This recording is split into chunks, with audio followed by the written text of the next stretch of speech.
linear functions. Alright, so the first function is the linear function. We decided to use the equation y equals, or f of x equals x. So you can see right here.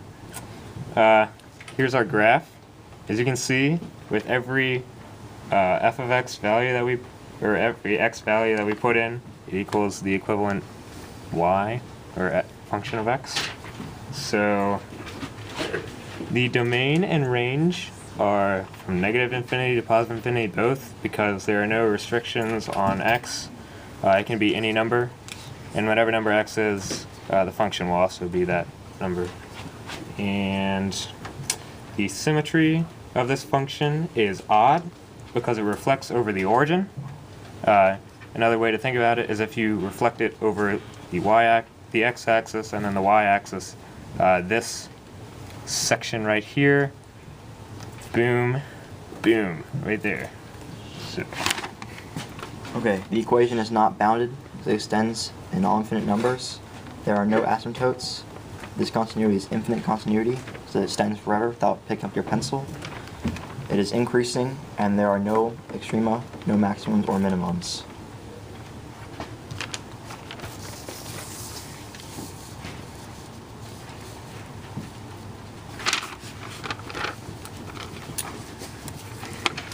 The second is the quadratic function.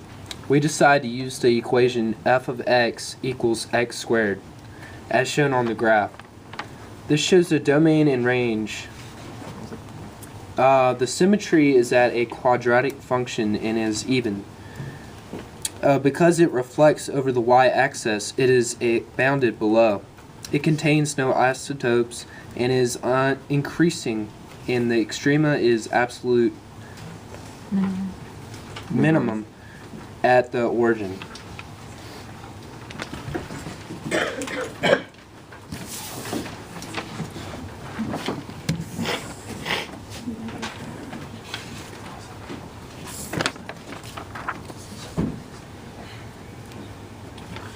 Okay, this is the cubic function. This is the cubic function. Equation is f of x is equal to x cubed. As you can see here, the domain and range are both negative infinity to infinity. The function is symmetric in respect to the origin, which means it's an odd function. The function is not bounded. The function has no asymptotes. The function has no discontinuity, making it continuous. The function is increasing from negative infinity to infinity. Because the function is constantly increasing, there are no extrema. This is the inverse linear function, but the book refers to it as the reciprocal function. The parent function is f of x equals 1 over x. Here's the graph for it. The domain is negative infinity to 0 and 0 to positive infinity. And the range is also negative infinity to 0 and 0 to positive infinity. The function is symmetric with respect to the origin. It is an odd function. It is unbounded. The asymptotes are x equals 0 and y equals 0. It has infinite discontinuity at x equals 0. It is decreasing from negative infinity to 0 and 0 to infinity, and there are no extrema. This is the square root function. Its parent function is y equals square root x. The graph starts at 0 and increases positively. The domain is 0, positive infinity, and the range is 0, positive infinity. There is no symmetry, and it is bounded below, and there are no asymptotes. The graph is continuous and increases from 0 to infinity. There are no maximums, but a local minimum of 0 at x equals 0. This is an exponential function. The parent function is y equal b to the x. When b is greater than 1, it represents growth, but when b is greater than 0 and less than 1, it represents decay. Graph 1 increases and graph 2 decreases. The domain is negative infinity to infinity, and the range is 0 to infinity.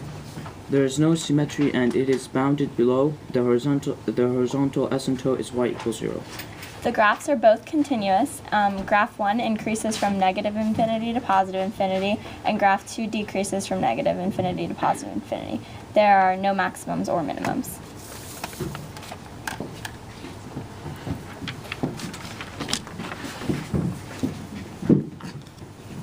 We're going to talk about the logarithm and absolute functions.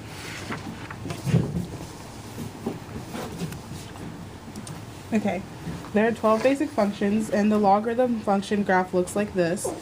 The graph does not exhibit symmetry. It's unbounded and has only a vertical asymptote. The function has no discontinuities and never decreases. The graph is continuously increasing and will never come back down, so it's never decreasing. There are no extremas for logarithms. The domain is 0 to positive infinity, and the range is negative infinity to positive infinity.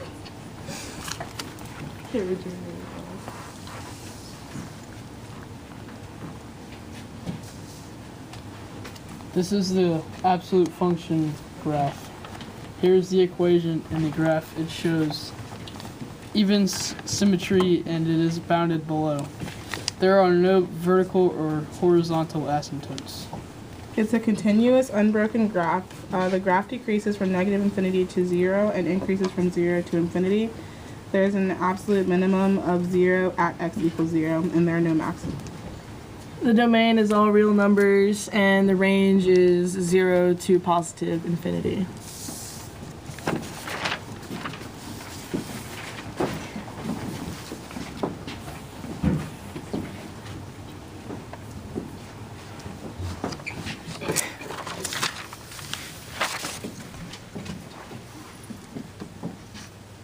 Okay, so the greatest integer function is either written f of x is equal to L-shaped things in between the x, or f of x is equal to integer and then x, and that's the graph, and the domain is negative infinity to positive infinity, and the range is all integer values.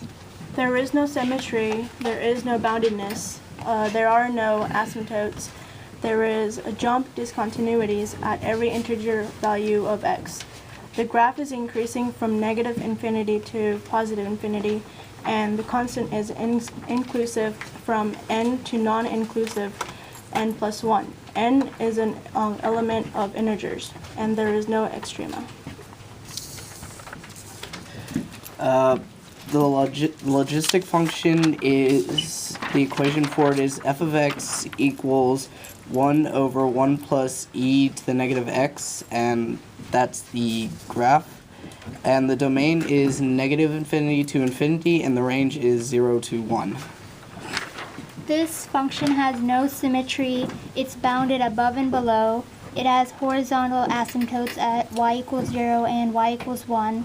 It has no discontinuities, and the graph is only increasing, and it increases from negative infinity to infinity, and there is no extrema.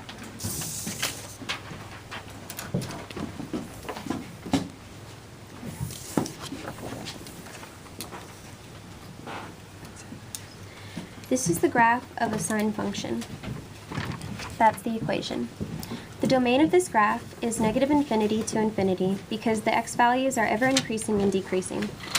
The range is negative 1, 1 because the y values don't get any higher or lower than that, as you can see. Okay. The symmetry of this function is odd with respect to the origin, and the boundedness is bounded above and below.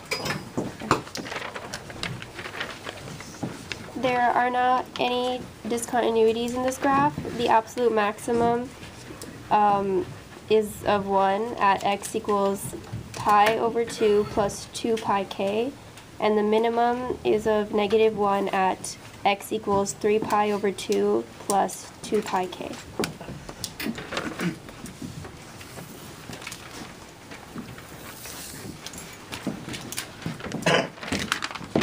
This is the graph of a cosine function, and this domain is negative infinity to infinity.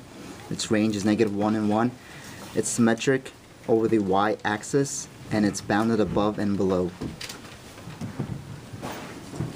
The asymptotes and discontinuities are both none, and the extrema is the absolute maximum of 1 at x equals 0 plus 2 pi k, and the absolute minimum is a -1 at x equals 0 plus pi k, and that's pi at m. Thank you.